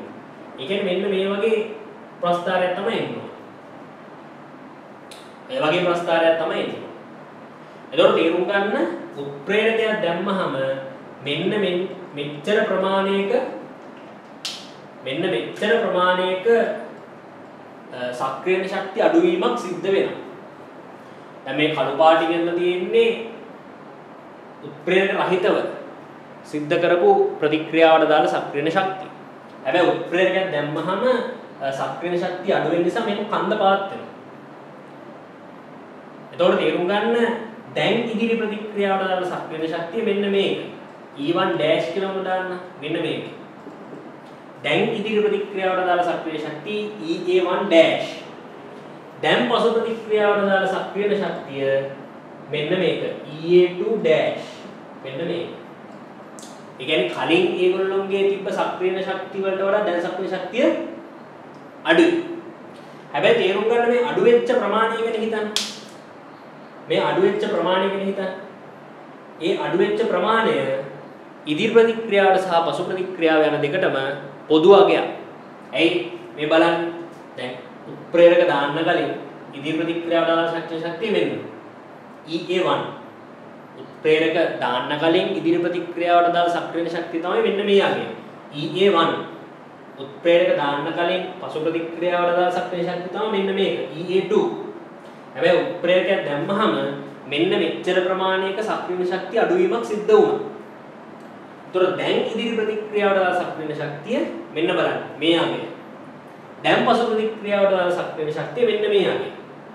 හැබැයි තේරුම් ගන්න උත්ප්‍රේරක දැමීම නිසා උත්ප්‍රේරකයක් යෙදීම මගින් ඉදිරි ප්‍රතික්‍රියාවට අදාළව අඩු වෙච්ච සක්‍රියන ශක්තිය අගය සහ පසු ප්‍රතික්‍රියාවට අදාළව සිදුවෙච්ච සක්‍රියන ශක්තිය අඩුවීම දෙන්නටම එක හා සමාන අගයක්. මේ බලන්න මේ අගය ඉදිරි ප්‍රතික්‍රියාවේ සිද්ධ වෙච්ච සක්‍රියන ශක්තිය අගය අඩුවීම වගේම පසු ප්‍රතික්‍රියාවේ සිද්ධ වෙච්ච සක්‍රියන ශක්තිය අඩුවීම කියලා අපිට දකින්න පුළුවන්. ඒ ශක්තිය අඩුවීම ඉදිරි ප්‍රතික්‍රියාවටත් අදාළයි පසු ප්‍රතික්‍රියාවටත් අදාළයි. මේ ગેප් එක මේ පොඩි ગેප් එක මම දැන් ඉස්සෙල්ලා මෙන්න උත්ප්‍රේරක රහිතව උත්ප්‍රේරක සහිතව නම් දැන් මොන සක්‍රිය ශක්තිය අඩු වුණා. ඒ අඩු වෙච්ච ප්‍රමාණය ඉදිරි ප්‍රතික්‍රියාවට වගේම පසු ප්‍රතික්‍රියාවටත් එක වගේ අදාළයි. තේරුම් ගන්න ඒතකොට මෙතනදී උත්ප්‍රේරකයක් දැමීම තුලින් ඉදිරි ප්‍රතික්‍රියාවේ සිදුවන සක්‍රිය ශක්තිය අඩුවීමයි පසු ප්‍රතික්‍රියාවේ සිදුවන සක්‍රිය ශක්තිය අඩුවීමයි ඒ දෙකම එකම අගය. ඒ අගයන් දෙක එකිනෙකට සමානයි. හැබැයි දැන් අපි මෙතනින් අහන්නේ එකම භාගයකින් අඩු කරයි කියලා. දැන් තේරුම් ගන්න එකම ප්‍රමාණයකින් අඩු කරයි කිව්වොත් හරි. හැබැයි එකම භාගයකින් අඩු කරයි කිව්වොත් ඒක වැරදි. හරි. එකම ප්‍රමාණයකින් අඩු වෙනවා කිව්වොත් හරි. මේ බලන්න. එකම ප්‍රමාණයකින් තමයි අඩු වෙන්නේ. ඉදිරි ප්‍රතික්‍රියාවේ සක්‍රිය ශක්තිය, පසු ප්‍රතික්‍රියාවේ සක්‍රිය ශක්තිය එකම ප්‍රමාණයකින් තමයි අඩු වෙන්නේ. හැබැයි එකම භාගයකින් අඩු වෙන්නේ නැහැ. මොකද්ද දැන් ඉදිරි ප්‍රතික්‍රියාව හරි R forward. දැන් මම ලියනවා ඉදිරි ප්‍රතික්‍රියාවට අදාළව සිද්ධ වෙච්ච සක්‍රියන ශක්තිය අඩුවීමේ භාගය. මේ බලන්න උත්ප්‍රේරක දාන්න කලින් ඉදිරි ප්‍රතික්‍රියාවේ සක්‍රියන ශක්තිය EA1. හරි. උත්ප්‍රේරක යොදන්න කලින් ඉදිරි ප්‍රතික්‍රියාවේ සක්‍රිය ශක්තිය EA1. හැබැයි උත්ප්‍රේරකයක් දැම්මහම මෙන්න මෙච්චර ප්‍රමාණයක සක්‍රිය ශක්තිය අඩු වෙනවා. එතකොට මේ ප්‍රමාණය නිකන් හිතන්නකො x කියලා. මම x කියලා නම් කරනවා. එතකොට EA1 ට x ප්‍රමාණයක් තමයි අඩු උනේ ඉදිරි ප්‍රතික්‍රියාවේ සක්‍රියන ශක්තිය. දැන් පසු ප්‍රතික්‍රියාවට දාලා මම ලියුවොත් තේරුම් ගන්න පසු ප්‍රතික්‍රියාවේ උත්ප්‍රේරකයක් යොදන්න කලින් තිබ්බ සක්‍රියන ශක්තිය EA2 මේ EA2 හැබැයි උත්ප්‍රේරකයක් දැම්මට පස්සේ සිද්ධ වෙන සක්‍රියන ශක්තිය අඩුවීම කීයද x. දැන් අපි දන්නවා මේක තාප අවශෝෂක ප්‍රතික්‍රියාවක් නිසා ඉදිරි ප්‍රතික්‍රියාවේ සක්‍රියන ශක්තිය පසු ප්‍රතික්‍රියාවේ සක්‍රියන ශක්තියට වඩා වැඩි කියලා. එතකොට තේරුම් ගන්න මේ RF සහ RB ඒ කියන්නේ ඉදිරි ප්‍රතික්‍රියාවේ සිද්ධ වෙච්ච සක්‍රිය ශක්තිය අඩුවීමේ භාගය සහ පසු ප්‍රතික්‍රියාවේ සිද්ධ වෙච්ච සක්‍රිය ශක්තිය අඩුවීමේ භාගය ගත්තොත් ඔය දෙන්නගෙන් වඩා විශාල වෙන්නේ මෙන්න මේ අගේනේ x බෙදීම EA2 තමයි වඩා විශාල වෙන්නේ. මොකද හරය අඩු පදේ තමයි වඩා විශාල. ඒතර හරය අඩු EA2 නේ. මොකද ඉදිරි ප්‍රතික්‍රියාවේ සක්‍රිය ශක්තියට වඩා පසු ප්‍රතික්‍රියාවේ සක්‍රිය ශක්තිය අඩුයි. ප්‍රේරක එකතු කරන්න කලින්. ප්‍රේරක දැම්මට පස්සෙත් එහෙම තමයි. ඒතර මේ භාගය ගැන ගත්තොත් පසු ප්‍රතික්‍රියාවේ සක්‍රිය ශක්තිය අඩුවීමට අදාළ භාගය ඉදිරි ප්‍රතික්‍රියාවේ සක්‍රිය ශක්තිය අඩුවීමට අදාළ භාගයට වඩා ඉහළ අගයක් ගන්න. තේරුණාද? එසා කවදාවත් මේ අගයන් දෙක සමාන වෙන්නේ නැහැ. මේ අගයන් දෙක සමාන වෙන්නේ නැහැ. හරි පසු ප්‍රතික්‍රියාවේ සක්‍රිය ශක්තිය අඩුවීමේ භාගය ඉදිරි ප්‍රතික්‍රියාවේ සක්‍රිය ශක්තිය අඩුවීමේ භාගයට වඩා ඉහළ අගයක් ගන්න. ඒ නිසා ඔය අගයන් දෙක සමානයි කියන එක වැරදි. එකම භාගයකින් අඩු කරයි කියන එක වැරදි. ඒ නිසා පළවෙනි ප්‍රකාශය හරි දෙවෙනි ප්‍රකාශය වැරදි. ඒ නිසා 44ට පිළිතුරක් 3. 44ට පිළිතුරක් 3.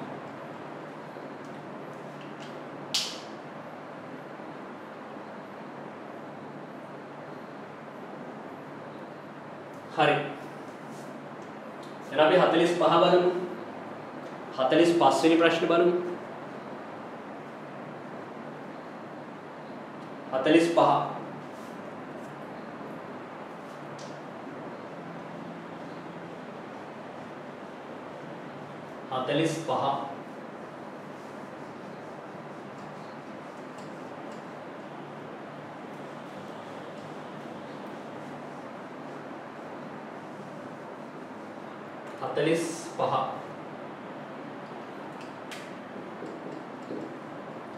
45 අපිට කියනවා සුදු ආක්ෂේපයක් දෙමින් ෆීනෝල් බ්‍රෝමීන් සමග යොහුසුලුව ප්‍රතික්‍රියා කරනවා. ෆීනෝල් බ්‍රෝමීන් සමග ප්‍රතික්‍රියා කරලා සුදු පාට ආක්ෂේපයක් දෙනවලු. ඒක තමයි පළවෙනි ප්‍රකාශයෙන් කියන්නේ. ඒක හරි. දැන් ෆීනෝල් ගත්තාම ෆීනෝල් Br2 දියර එක්ක ප්‍රතික්‍රියා වෙලා මොකද්ද වෙන්නේ මෙන්න මේ වගේ ප්‍රභේදයක් හදනවා. හරි. මෙන්න මේ වගේ ප්‍රභේදයක් හදනවා. මෙතන Br කෙනයි, මෙතන Br කෙනයි, මෙතන Br කෙනයි. ඔන්න ඔය වගේ. ඒතර මෙයා සුදු පාට අවක්ෂේපයක්. හරි. මෙයා සුදු පාට අවක්ෂේපයක්. තේරුම් ගන්න ෆීනෝල් කියන ප්‍රභේදය බ්‍රෝමීන් දියර එක්ක ප්‍රතික්‍රියා කරලා මේ වගේ සුදු පාට අවක්ෂේපයක් දෙනවා. તો තේරුම් ගන්න උතනදී ඕතෝ සහ පැරාස්ථාන තුරටම බ්‍රෝමීන්ලා තුන්දෙනෙක් සම්බන්ධ වෙනවා. ඒකට හේතුව මේ OH කාණ්ඩය කියලා කියන්නේ ඉදා අධික ඕතෝ පැරා යොමුකාරකයක්. ඒ නිසා එයා ඕතෝ සහ පැරාස්ථාන තුනම එක වගේ සක්‍රිය කරනවා. ඒ නිසා බ්‍රෝමීන් ප්ලස් කියන ඉලෙක්ට්‍රෝෆයිලය මේ තැන් තුනටම බැඳෙනවා. බැඳිලා මේ වගේ ප්‍රභේදයක් හදනවා. එයා සුදු පාට අවක්ෂේපය. එසා පළවෙනි ප්‍රකාශය හරි. සුදු අවක්ෂේපයක් දෙමින් ෆීනෝල් බ්‍රෝමීන් සමග යොහුසුලුව ප්‍රතික්‍රියා කරයි කියන එක හරි. ඊළඟට බ්‍රෝමීන් ද්විත්ව බන්ධන සහිත සංයෝග වලට ආකලනය වේ. බ්‍රෝමීන් කියන කෙනා ද්විත්ව බන්ධන සහිත කාබනික සංයෝග වලට ආකලනය වෙනවලු. ඒකත් හරි. එයි තාම සරලයි දැන් නිකන් හිතන්න මේ වගේ ඇල්කීනයක් ගමු. එතකොට මේ ඇල්කීනයක් කියන්නේ ද්විත්ව බන්ධන සහිත රසායනික ප්‍රභේදයක්. කාබනික සංයෝගයක්. ඉතින් මෙයා ප්‍රතික්‍රියා වෙනවා බ්‍රෝමීන් CCl4 මාධ්‍යය. එතකොට මේ ඇල්කීනය මේ ප්‍රොපීන් කියන ඇල්කීනය CCl4 මාධ්‍ය බ්‍රෝමීන් එක ප්‍රතික්‍රියා කරවුවාම මේ බ්‍රෝමීන් මොකද කරන්නේ මේ ඩබල් බොන්ඩ් එකත් එක්ක ප්‍රතික්‍රියා වෙලා මේ වගේ ඩයිහේලයිඩයක් දෙනවා. හරි. මේ වගේ ඩයිහේලයිඩයක් දෙනවා. එතකොට බ්‍රෝමීන්ලා දෙන්නේ මේ කාබන්ට සම්බන්ධ වෙලා මේ ප්‍රභේදය දෙනවා. එතකොට බ්‍රෝමීන් කියන කෙනා ද්විත්ව බන්ධන සහිත කාබනික සංයෝගات එක්ක ප්‍රතික්‍රියා කරනවා කියන එක නිවැරදි. එතකොට පළවෙනි ප්‍රකාශය කොහොමත් හරි දෙවෙනි ප්‍රකාශෙත් හරි. බ්‍රෝමීන්ට පුළුවන් මේ වගේ ද්විත්ව බන්ධන සහිත ඇල්කීනත් එක්ක ප්‍රතික්‍රියා වෙන්න. ඒ නිසා දෙවෙනි ප්‍රකාශෙත් හරි. නමුත් දෙවෙනි ප්‍රකාශයෙන් පළවෙනි එක පැහැදිලි කරන්න පුළුවන්ද? තේරුම් ගන්න දෙවෙනි ප්‍රකාශයෙන් පළවෙනි එක පැහැදිලි කරන්න බෑ. මොකද හේතුව දැන් තේරුම් ගන්න මෙතනදී ඇල්කීනත් එක්ක බ්‍රෝමීන් ප්‍රතික්‍රියා කරන්නේ ඉලෙක්ට්‍රෝෆිලික ආකලන ප්‍රතික්‍රියා යාන්ත්‍රණයකට අනුව. හරි. ඩබල් බෝන්ඩ් සහිත ඇල්කීනත් එක්ක බ්‍රෝමීන් ප්‍රතික්‍රියා වෙන්නේ ඉලෙක්ට්‍රෝෆිලික ආකලන ප්‍රතික්‍රියා යාන්ත්‍රණයකට අනුව. එතනදී බ්‍රෝමීන්ගෙන් එන Br+ කියන ඉලෙක්ට්‍රෝෆයිලය මෙයාට ගිහිල්ලා ආකලනයක් වෙන්නේ. කියන්නේ අලුතෙන් එකතු වීමක් තමයි සිද්ධ වෙන්නේ. හැබැයි ෆීනෝල් එක්ක Br2 ප්‍රතික්‍රියා වෙද්දී Br+ කෙනෙක් ගිහිල්ලා මේ බෙන්සීන් වලයට ආදේශ වීමක් සිද්ධ වෙන්නේ. ආකලන වීමක් නෙමෙයි සිද්ධ කරන්නේ ආදේශ වීම. ඇයි බෙන්සීන් වලේ ඕතෝපැරා තැන් තුනේම ඉන්න හයිඩ්‍රජන් පරමාණුවක් වෙනුවට තමයි Br+ ලා තුන් දෙනෙක් ගිහිල්ලා මේ විදිහට සම්බන්ධ වෙලා මේ වගේ කෙනෙක් හැදුවේ. එතකොට බ්‍රෝමින් ප්ලස් කියන ඉලෙක්ට්‍රෝෆයිලය මෙතනදී බෙන්සීන් වලට ආදේශයක් වුණේ. හැබැයි මෙතනදී Br+ කියන කෙනා ඇල්කීනේට ආකලනයක් වුණේ. මේක ඉලෙක්ට්‍රෝෆිලික ආකලන ප්‍රතික්‍රියා යන්ත්‍රණයක්, මේක ඉලෙක්ට්‍රෝෆිලික ආදේශ ප්‍රතික්‍රියා යන්ත්‍රණයක්. ඒකයි වෙනස. එතකොට දෙවෙනි ප්‍රකාශයෙන් පළවෙනි එක පැහැදිලි කරන්න බෑ. මොකද ද්විත්ව බන්ධන සහිත සංයෝග සමග ආකලනය වේ කියන එක හරි. එයා ඇල්කීනත් එක්ක ප්‍රතික්‍රියා කරද්දී ආකලනය වීමක් වෙන්නේ. නමුත් ෆීනෝල් එක්ක ප්‍රතික්‍රියා කරද්දී ආකලනය වීමක් නෙමෙයි සිද්ධ වුනේ. ඒ නිසා දෙවෙනි ප්‍රකාශයෙන් පළවෙනි එක පැහැදිලි කරන්න බෑ. ඒ නිසා පිළිතුර දෙක 45ට පිළිතුර දෙවෙනි උත්තරේ කියලා අපිට ගන්න පුළුවන්. හරි. ඊළඟට 46 බලමු.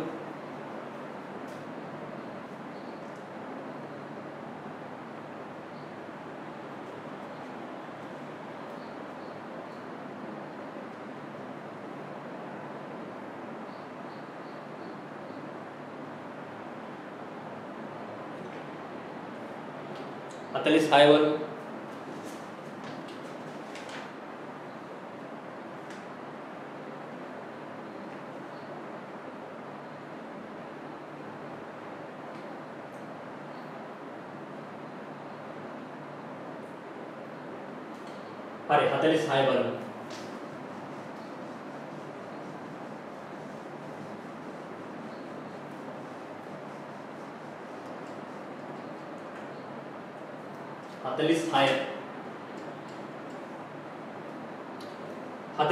කියනවා අම්ල වැසි වලට කාබන් ඩයොක්සයිඩ් දායක නොවේ කියලා කියනවා.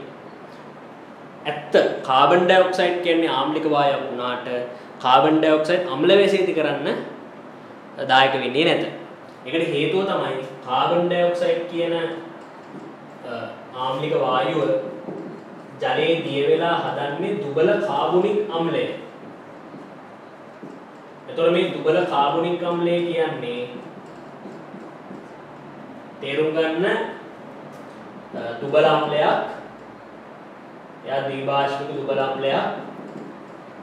මේ විදිහට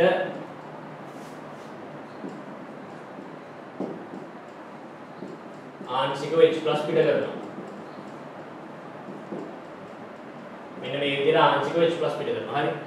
එතකොට කාබන් ඩයොක්සයිඩ් ආම්ලික වායුවක් වුණාට එයා ජලයේදී වෙලා හැදෙන කාබොනික් කියන අම්ලය ඉතාමත්ම දුර්වල ද්විභාෂ්මික දුබල අම්ලයක්. තේරුම් ගන්න මෙයාගේ pH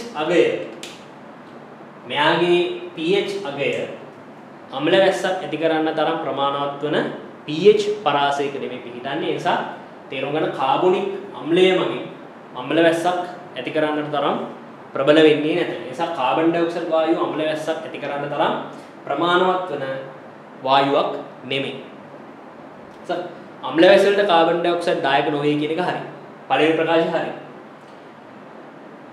තේරුම් ගන්න එතකොට කවුද අම්ල වැසින් ඇති කරන්න හේතු වන වායුව? සල්ෆර් ඩයොක්සයිඩ් සහ නයිට්‍රජන් ඩයොක්සයිඩ්. හරි.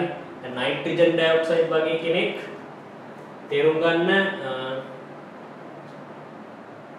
මෙයා වැඩිපුර මෙහෙම වෙන්නේ නයිට්‍රජන් ඩයොක්සයිඩ් කියන කෙනා ඔය අකුණු ගහද්දී විදුලි කෙටීම් වලදී නයිට්‍රජන් කියන්නේ වායු ගොලේ තියෙන නයිට්‍රජන් සහ ඔක්සිජන් ප්‍රතික්‍රියා වෙලා NO වායුව හදනවා. මෙන්න මේ විදිහටනේ. NO වායුව හදනවා. ඔය NO වායුව තවදුරටත් ඔක්සිජන් එක්ක ප්‍රතික්‍රියා වෙලා NO2 වායුව හැදෙනවා. NO2 වායුව තවදුරටත් වාතය සහ ජලයත් එක්ක ප්‍රතික්‍රියා වෙලා තමයි නයිට්‍රස් සහ නයිට්‍රික්ව හදන්නේ. හැබැයි නයිට්‍රස් තවදුරටත් වාතයත් එක්ක ඔක්සිකරණය වෙලා නයිට්‍රික් හැදෙනවා. ඒතරම සරලව ප්‍රතික්‍රියා ටික ලියුවේ. මම තුලිත කරන්න යන්නේ නැහැ ප්‍රතික්‍රියා ටික. ඔතෙන්දි මම තුලිත කිරීමක් කරන්න යන්නේ නැහැ. හරි. එතකොට ඔය විදුලි ගැටීම් වගේ අවස්ථාවකදී නයිට්‍රජන් ඔක්සිජන් සාමාන්‍ය වාතයේ තියෙන නයිට්‍රජන් සහ ඔක්සිජන් ප්‍රතික්‍රියා වෙලා NO හදනවා නයිට්‍රජන් මොනොක්සයිඩ්. එයා තවදුරටත් ඔක්සිජන් එක්ක ප්‍රතික්‍රියා වෙලා නයිට්‍රජන් ඩයොක්සයිඩ් හදනවා. නයිට්‍රජන් ඩයොක්සයිඩ් තවදුරටත් වාතය සහ ජලය එක්ක ප්‍රතික්‍රියා වෙලා අවසානයේදී නයිට්‍රික් අම්ලය හදනවා. ඒතර NO2 නම් ප්‍රබලව බලපානවා අම්ල වැසිය ඇති කරන්න. මොකද හේතුව එයා ජලයේදී වෙලා අවසානයේ හදන්නේ නයිට්‍රික් ප්‍රබල අම්ලය නිසා. ඒ වගේමයි සල්ෆර් ඩයොක්සයිඩ්. හරි. සල්ෆර් ඩයොක්සයිඩ් උත් ඒ වගේම තමයි. සල්ෆර් ඩයොක්සයිඩ් ජලයේදී වෙලා සල්ෆියුරස් හදනවා. සල්ෆියුරස් තවදුරටත් ඔක්සිකරණය වෙලා සල්ෆියුරික් හදනවා. ඒ සල්ෆියුරික් ප්‍රබල අම්ලයක්. එතකොට එයත් ප්‍රබලව අම්ල වැස්සක් ඇති කරන්න හේතු වෙනවා. නිසා සල්ෆර් ඩයොක්සයිඩ් සහ නයිට්‍රජන් ඩයොක්සයිඩ් කියන දෙන්න අම්ල වැසිය ඇති කරන්න හේතු වන ප්‍රධානම වායු දෙකක් ඇටියට නම් කරන්න පුළුවන්. නමුත් කාබන් ඩයොක්සයිඩ්ට හැකියාවක් නැහැ. නිසා පළවෙනි ප්‍රකාශය හරි. අම්ල වැසිය වලට කාබන් ඩයොක්සයිඩ් දායක නොවේ කියන එක හරි. ඊළඟට දෙවෙනි ප්‍රකාශය කාබන් ඩයොක්සයිඩ් ජලයේ දිය විට කාබොනික් අම්ලය සෑදේ. ඒකත් හරි. මේ බලන්න. කාබන් ඩයොක්සයිඩ් ජලයේ දුනම කාබොනික් අම්ලය හදනවා. ඒකත් හරි. දෙවෙනි ප්‍රකාශයත් හරි. හැබැයි දෙවෙනි එකෙන් පළවෙනි පැහැදිලි කරන්න පුළුවන්ද? දෙවෙනි එකෙන් පළවෙනි පැහැදිලි කරන්න පුළුවන්. මොකද හේතුව? තේරුම් ගන්න පළවෙනි ප්‍රකාශයෙන් කියන්නේ කාබන් ඩයොක්සයිඩ් වලට අම්ල වැසිය ඇති කරන්න බෑ කියලා කියන්නේ. ඒක හරිනේ. ඉතින් ඒකට හේතුව මොකක්ද උනේ? මෙයා කාබන් ඩයොක්සයිඩ් ජලයේදී වෙලා කාබොනික් හදනවා. මේ කාබොනික් දුබල අම්ලයක් වෙච්ච නිසා තමයි කාබන් ඩයොක්සයිඩ්ට අම්ල වැසිය ඇති කරන්න තරම් ප්‍රමාණවත් හැකියාවක් නැති වුනේ. නිසා තේරුම් ගන්න කාබන් ඩයොක්සයිඩ් ජලයේදී වෙලා කාබොනික් අම්ලය හදන නිසා තමයි සහ මේ කාබොනික් අම්ලය දුර්වල නිසා තමයි කාබන් ඩයොක්සයිඩ් මගින් අම්ල වැසිය ඇති කරන්න බැහැ කියන එක අපිට ප්‍රකාශ කරන්න පුළුවන් වුණේ. ඒ නිසා දෙවෙනි ප්‍රකාශයෙන් පළවෙනි එක පැහැදිලි කරන්න පුළුවන්. ඒ නිසා 46ට පිළිතුර 1 46ට පිළිතුර 1 කියලා අපිට ගන්න.